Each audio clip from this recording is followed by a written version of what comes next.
Assalamualaikum warahmatullahi wabarakatuh. Perkenalkan, nama saya Smakar Smairwan dari Prodi Manajemen Bisnis Syariah. Saya akan membahas tentang ekonomi makro. Yang pertama, saya akan membahas tentang perekonomian 4 sektor. Perekonomian 4 sektor juga disebut dengan perekonomian yang terbuka. Merupakan suatu negara yang mempunyai hubungan ekonomi dengan negara-negara yang lain. Di dalam perekonomian ini, sebagian produksi negara diekspor atau dijual ke luar negeri, dan terdapat pula barang dari negara itu yang diimpor ke negara lain. Perekonomian ini terbagi menjadi 4 sektor, yaitu yang pertama adalah perekonomian rumah tangga, yang terdiri atas sekumpulan individu yang dianggap sebagai homogen dan identik. Yang kedua adalah sektor perusahaan, yang terdiri atas sekumpulan perusahaan yang memiliki barang dan jasa. Yang ketiga adalah sektor politik, yang dimana sektor ini memiliki wewenang untuk mengatur masyarakat dan perusahaan.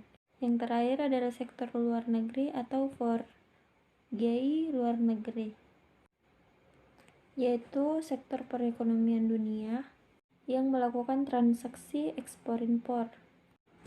Setelah kita membahas tentang perekonomian 4 sektor, kita akan membahas tentang perbandingan uang dan konvensional.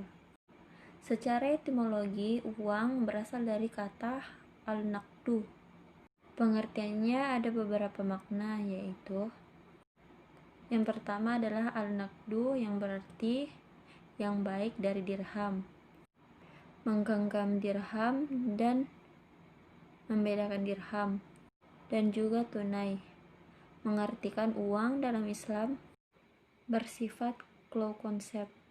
Secara konvensional mengartikan uang secara bolak-balik, yaitu uang sebagai alat tukar dan kapital. Kriteria dan fungsi uang dalam Islam yaitu: yang pertama, kriterianya tidak mengalami perubahan dari waktu ke waktu. Yang kedua adalah mudah dibawa, mudah disimpan, dan tahan lama. Nilainya terbatas dan tidak berlebihan.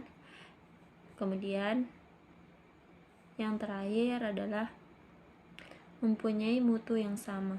Kemudian fungsinya yaitu pertama sebagai alat tukar, kedua sebagai satuan hitung atau satuan nilai, yang ketiga adalah sebagai alat penyimpanan nilai, dan yang terakhir adalah sebagai alat mata uang di masa depan. Nah, yang ketiga kita akan membahas tentang kebijakan moneter dan fiskal skala makro. Kebijakan fiskal adalah kebijakan pemerintah untuk mendapatkan dana-dana dan kebijaksanaan yang ditempuh oleh pemerintah untuk membelanjakan dananya tersebut dalam rangka untuk melaksanakan pembangunan. Sedangkan kebijakan moneter adalah suatu usaha untuk mengendalikan kebijakan ekonomi makro agar dapat berjalan sesuai dengan yang diinginkan melalui pengaturan uang ekonomi makro yang beredar. Yang keempat, kita akan membahas tentang pendapatan nasional, GDP, PBD, dan GNP. Pendapatan nasional adalah nilai output barang atau jasa yang dihasilkan oleh negara dalam periode tertentu atau jumlah yang dihasilkan seluruh pendapatan diterima oleh masyarakat dalam 1 tahun. GDP merupakan jumlah produk barang yang berupa jumlah produk dan jumlah barang dan jasa yang dihasilkan oleh unit-unit produksi dalam batas wilayah suatu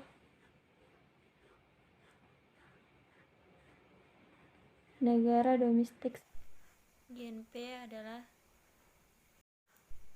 jumlah barang dan jasa yang dihasilkan adalah faktor-faktor produksi milik warga negara yang baik yang tinggal di dalam maupun luar negeri. Yang kelima adalah pendapatan kapita. Pendapatan kapita adalah pendapatan rata-rata produk suatu negara dalam suatu periode setahun. Dapat juga diartikan sebagai jumlah dari nilai dari barang dan jasa rata yang tersedia bagi setiap penduduk suatu negara pada periode tertentu. Yang keenam adalah produksi, distribusi, dan konsumsi dari hulu ke hilir skala makro. Yang pertama adalah produksi. Produksi adalah kegiatan menghasilkan barang atau jasa, serta produksi merupakan yang mempertinggi suatu nilai barang atau jasa. Yang kedua adalah distribusi. Distribusi adalah sebuah kegiatan untuk menyalurkan atau memindahkan barang atau jasa ke produsen. Yang ketiga adalah konsumsi. Konsumsi adalah orang yang memakai barang atau jasa yang telah dijual atau dihasilkan oleh yang menghasilkan barang tersebut atau orang yang memproduksinya.